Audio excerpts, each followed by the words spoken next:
무엇인가를 믿고 살아야 하는 것입니다. 그런데 우리는 무엇을 믿어야 하는 것입니까? 우리의 믿음의 대상은 무엇입니까? 우리 한국 사람들은 과연 무엇을 가장 신뢰하고 믿고 있는 것입니까? 최근 한 여론조사의 결과를 보게 되니까 우리 국민들이 가장 신뢰하는 기관은 군대라고 그렇게 나타나 있습니다. 한국정치학계가 한국갤럽에 의뢰해서 전국의 성인 남녀 1014명을 대상으로 실시한 국내 기관 단체 신뢰도 여론조사 결과에 군대가 이상하게 62.7%의 지지를 얻어 당당히 1위를 차지했다고 합니다. 군대에 이어 2위는 언론, 3위는 시민단체가 선정되었습니다. 정말 군대를 믿어야 합니까? 아니면 언론이나 시민단체도 믿을 수가 있는 것입니까? 그렇게 쉽게 이 여론조사에 믿음이 가지 않고 있기는 합니다. 미국의 유명한 D.L. 무디 목사님입니다. 이런 말씀을 하셨습니다. 너 자신을 믿어라.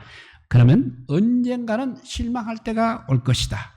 또 두 번째는 가족이나 친구를 믿어라. 그러면 언젠가는 죽어서 이별할 때가 올 것이다. 세 번째, 돈이나 명예를 믿어라. 그러면 언젠가는 돈과 명예가 사라질 때가 올 것이다. 그러나 주 예수 그리스도를 믿으면 후회할 것이 없다. 영원한 생명을 얻고 후회할 일은 없을 것이다고 말했습니다. 알파와 오메가 되신 예수 그리스도 하나님을 믿는 사람은 끝까지 신뢰함으로 담대하고 굳세게 살 수 있는 것입니다.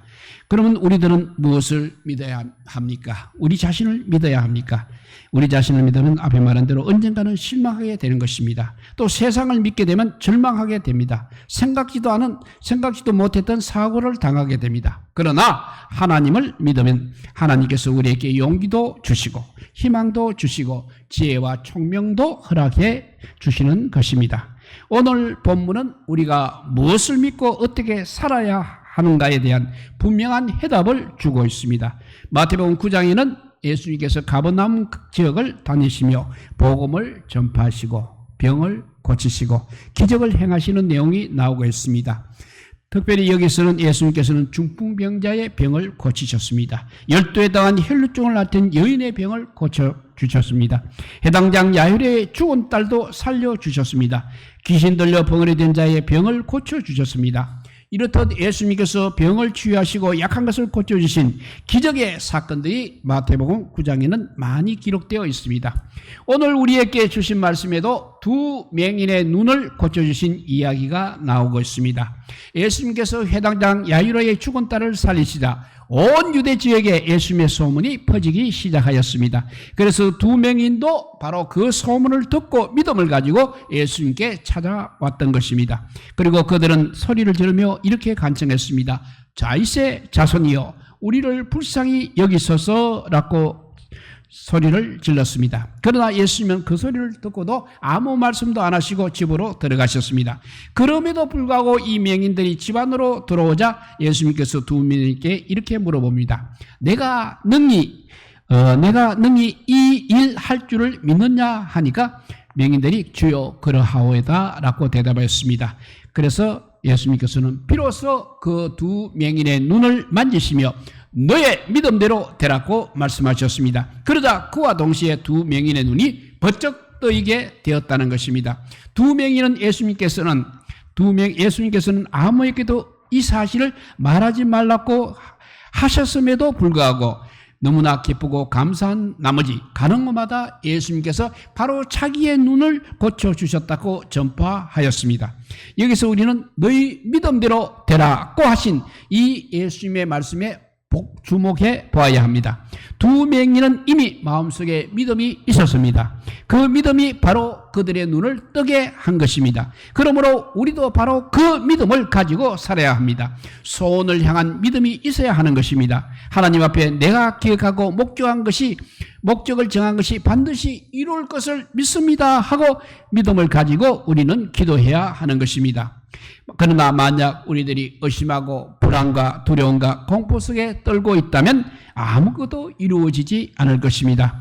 오늘 본문 말씀대로 너희 믿음대로 되라는 제목으로 함께 은혜를 나누고자 합니다. 첫째, 두 맹인은 따라오면서 계속 소리를 질렀습니다.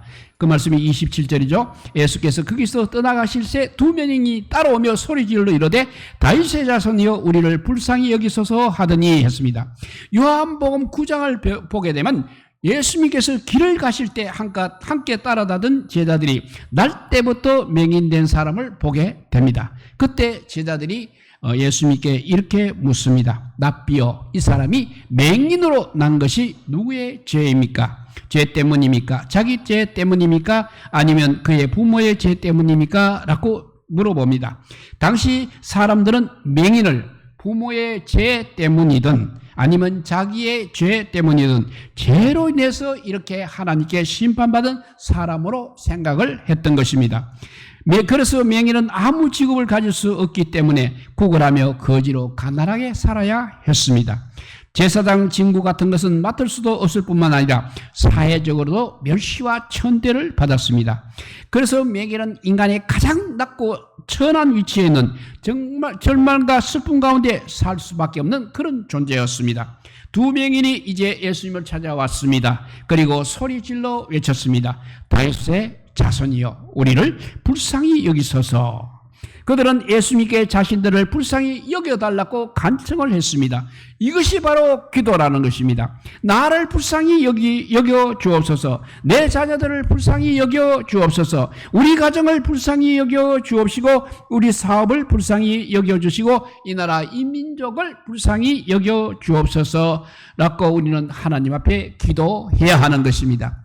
우리가 믿음을 가지고 기도하게 되면 하나님께서 반드시 그 기도에 응답하여 주십니다. 절망적인 상황에 있다 할지라도 하나님의 심판과 형벌이 임했다 할지라도 우리 인간에게 불가능한 일이 닥쳤다 할지라도 우리는 낙심하거나 포기해서는 안 되는 것입니다. 하나님 앞에 항상 믿음을 가지고 기도를 해야 합니다.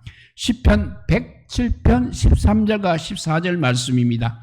이에 그들이 그 환난 중에 여호와께 부르짖으매 그들의 고통에서 구원하시되 암과 사망의 그늘에서 인도하여 내시고 그들의 얽어맨 줄을 끊으셨도다 라고 하였습니다.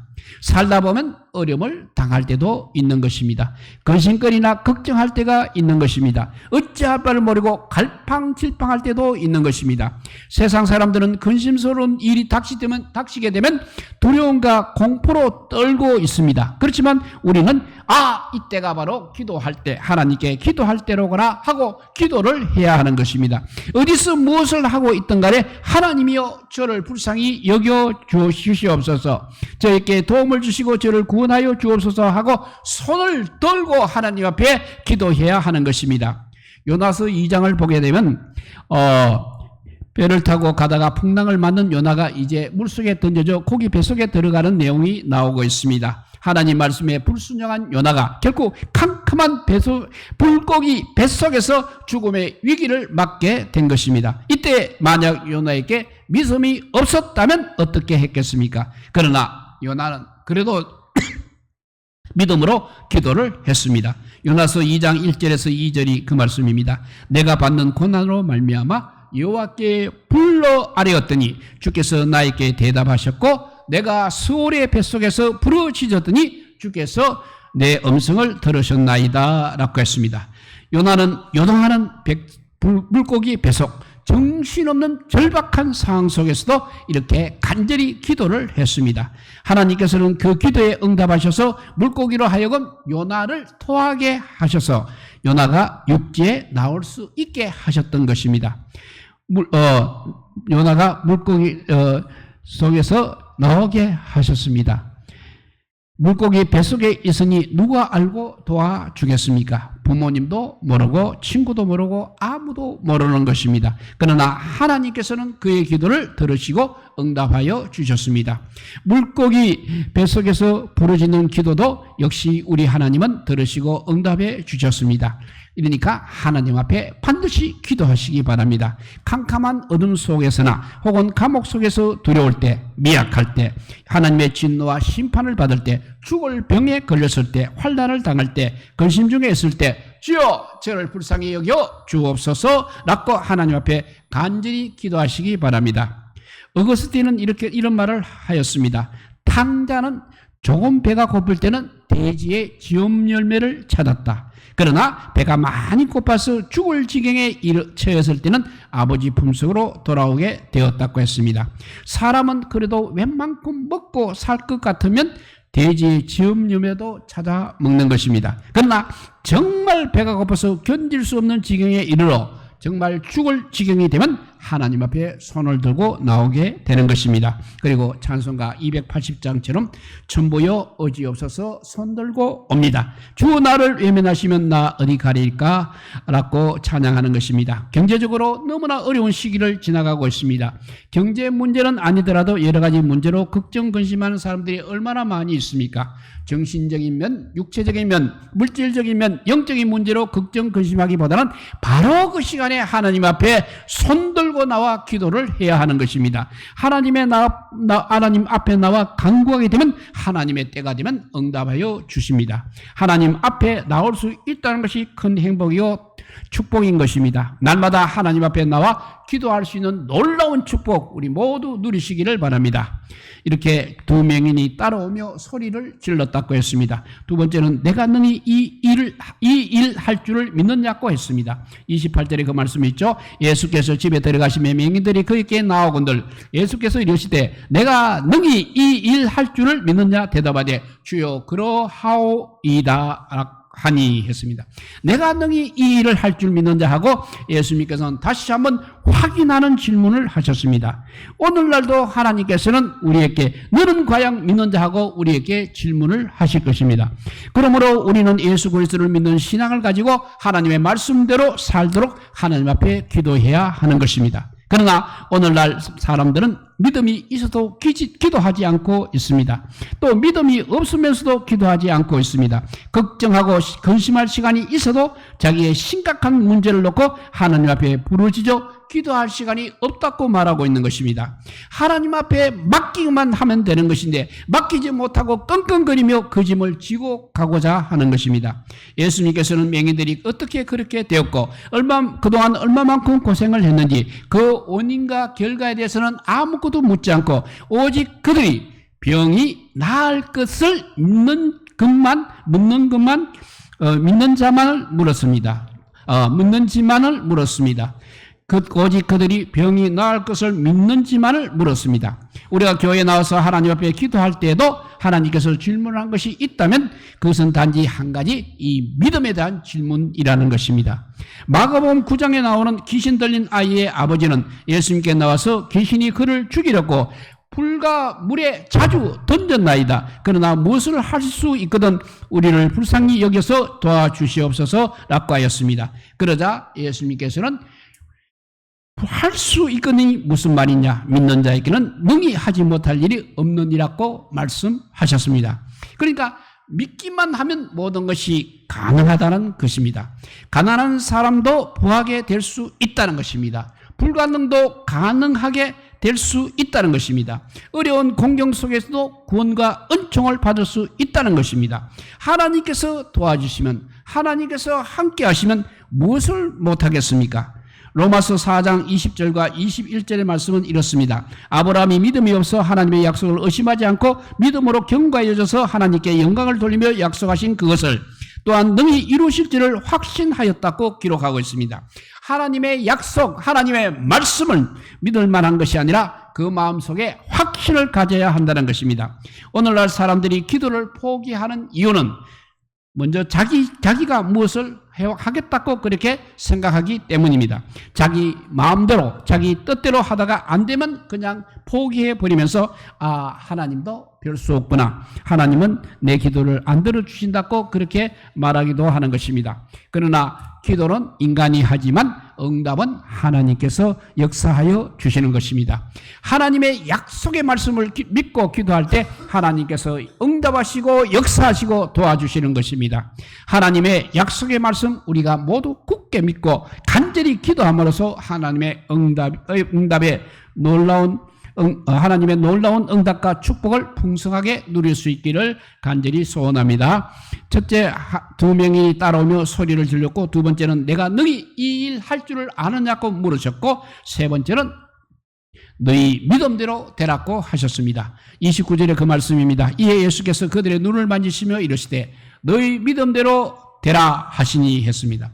예수님께서 맹인들을 고치실 때 물론 그들의 눈을 만지시기도 했지만 그것보다도 더 중요한 것은 그때 바로 예수님께서 하신 말씀인 것입니다.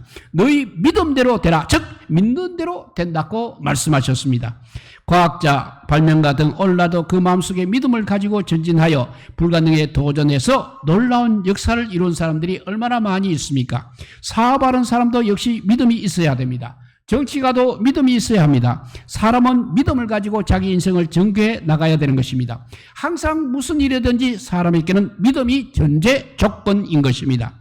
우리 인생에 믿음이 없다면, 의심이 가득하다면 어떻게 살아갈 수 있겠습니까? 하나님의 역사, 하나님의 치료, 하나님의 응답도 우선적으로 믿음이 있어야 하는 것입니다.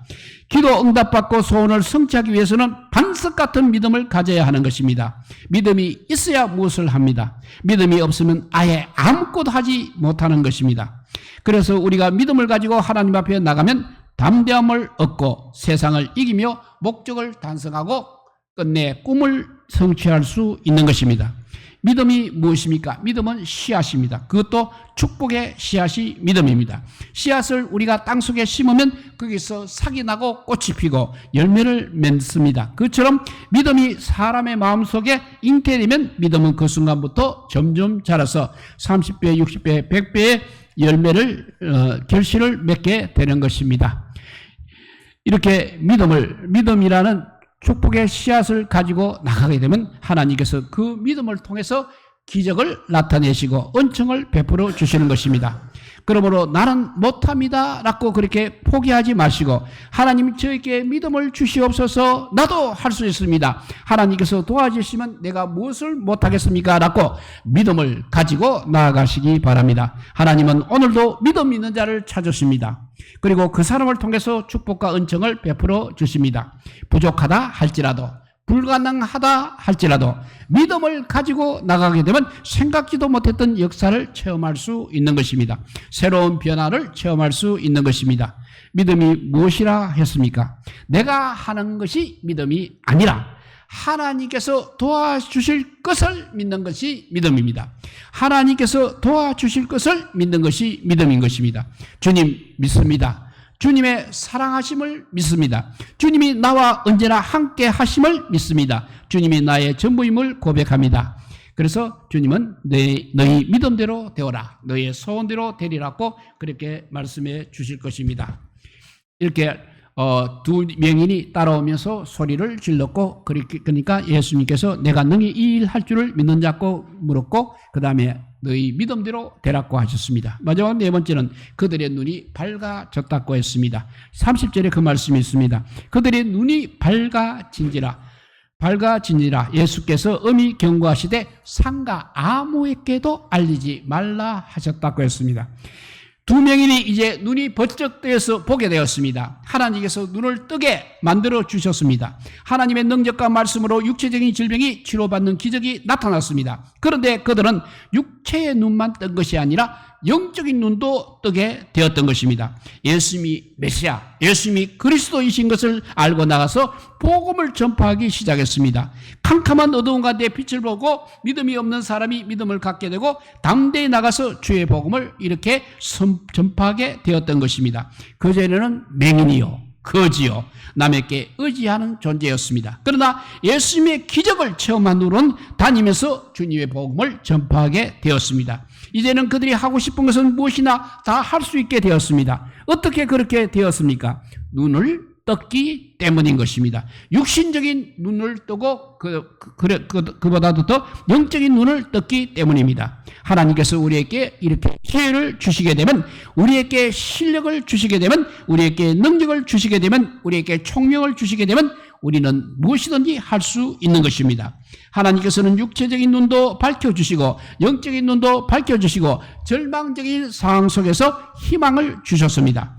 우리들은 앞으로 살아가는 희망을 갖는다면 어떤 희망을 갖겠습니까? 창세기 21장을 보니까 아브라함과 사라로부터 아들 이스마엘을 데리고 광야로 쫓겨난 하갈이 마실 물이 없어 이제 죽게 되었을 때 하갈의 눈을 밝혀서 샘물을 보게 하시고 가죽 부대에 물을 채워 마시게 하였습니다. 어떤 상황에 있다 할지라도 설령 잘못이 있다 할지라도 하나님 앞에 기도하기만 하면 하나님께서는 이렇게 응답하여 주시는 것입니다. 시편 146편 6절과 8절에서 9절 말씀입니다. 시편 146편 8절에서 9절에 보면 여호와께서 맹인들의 눈을 여시며 여호와께서 비굴한 자들을 일으키시며 여호와께서 의인들을 사랑하시며 여호와께서 나그네들을 보호하시며 고아와 가부들을 붙드시고 악인들의 길은 굳게 하시는도다 라고 하였습니다. 누가 그렇게 하신다고 하셨습니까? 여호와 하나님께서 그렇게 하신다는 것입니다. 우리의 인생, 우리 인간의 역사의 주인은 우리가 아니라 하나님이십니다. 인간이 생각할 수 없는 일이라도 우리 하나님께서는 이루어 주시는 것입니다. 하나님께서 무엇을 못하시겠습니까? 하나님께서 인정하시면, 하나님께서 기뻐하시면 우리의 소원도 다 이루어 주시는 것입니다. 우리 모두의 영적인 눈이 이제는 활짝 떠지기를 바랍니다. 영적인 눈이 떠져서 하나님의 놀라운 역사하심을 맛볼 수 있기를 주님의 이름으로 축복합니다. 마지막 5번째는 저희가 나가서 예수의 소문을 그 온 땅에 전파하니라고 했습니다. 30절 31절을 읽어보면 그들의 눈이 밝아진지라 예수께서 엄히 경고하시되 상가 아무에게도 알지 마라 하셨으나 그들이 나가서 예수의 소문을 그 온 땅에 퍼뜨리니라 했습니다. 2명이는 예수님께서 아무에게도 알게 하지 말라고 간곡히 부탁하셨음에도 불구하고 나가서 이렇게 주님의 복음을 전파했습니다. 너무 감사하니까, 기적의 점이 너무 분명하고 확실하니까, 믿음이 넘쳐나니까 그들은 나가서 주의 복음을 전파했다는 것입니다. 요한복음 4장에 나오는 수가성 우물가에 사마리아 여인은 예수님께서 그리스도이심을 깨닫고는 물동이를 버려두고 자기 동네에 가서 이렇게 말했습니다. 와, 보라, 내가 그리스도를 만났다 했습니다. 물을 떠러왔던 여인이 예수님을 만나자 물동이를 버려두고 가서 예수님을 그리스도라고 증거했습니다. 하나님이 기뻐하시는 것, 우리 기독교 성도들의 마지막 과제는 바로 이 전도인 것입니다. 우리는 하나님 말씀대로 살아야 합니다. 또 하나님의 말씀에 대한 믿음도 가져야 합니다. 하나님 앞에 충성하고 헌신하며 주의 뜻대로 살게 되면 하나님께서 반드시 응답하여 주시고 축복하시고 역사하여 주십니다. 우리들의 기도 제목이 있습니까? 믿음으로 기도하시기 바랍니다. 인생의 삶의 목표를 정했습니까? 믿음으로 정하고 하나님 앞에 기도하게 되면 하나님께서 그 목표를 달성하게 하시고 우리의 소원도 이루어 주시는 것입니다. 믿고 기도하기만 하면, 하나님 앞에 순종하고 최선을 다하기만 하면 그 결과는 우리 하나님께서 보장하여 주시는 것입니다. 그러나 아예 생각도 안 하고 아예 믿지도 않고 아예 기도도 하지 않고 아예 절망하면 또 낙심하여 주저앉아 있게 되면 아무런 역사도 나타나지 않는 것입니다. 우리는 먼저 이렇게 믿음을 가져야 하는 것입니다. 주여, 저에게 믿음을 허락하여 주옵소서 라고 기도부터 해야 합니다. 주님은 그럴 때 너가 믿느냐고 물으실 것입니다. 그때 네, 믿습니다 라고 대답하게 되면 주님은 우리에게 너희 믿음대로 되리라고 말씀하실 것입니다. 하나님께서 인정하시고 기뻐하시는 믿음을 소유함으로 우리들의 삶과 가정에 하나님의 풍족한 축복이 넘쳐나고 기도가 응답받아서 하나님 앞에 크게 쓰임받는 주의 일꾼들이 다 되시기를 주님의 이름으로 축복합니다. 더 나아가 우리 교회 안에서도 믿음의 역사가 많이 나타나 하나님의 살아계심과 하나님의 역사하심을 주변에 있는 많은 사람들에게 전파하는 하나님의 귀한 교회가 될 수 있기를 우리 주님의 이름으로 다시 한번 축복드립니다. 기도하겠습니다. 사랑의 하나님, 감사합니다. 우리의 믿음 없음을 먼저 고백합니다.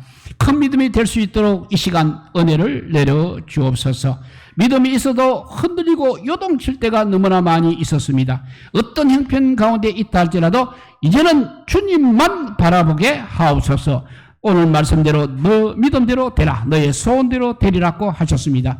우리가 주님의 이 음성을 듣고 행함으로 큰 믿음의 행사들이 우리 인생 앞에 많이 나타나게 하여 주시옵소서. 그리하여 주님께서 주신 그 크신 사명, 전도의 사명까지도 넉넉히 감당하고도 남는 우리 모두가 되게 하여 주시기를 간절히 빌고 원하오며 이 모든 말씀 아무 공도 없으나 우리 구주 예수 그리스도 이름으로 기도드리옵나이다. 아멘.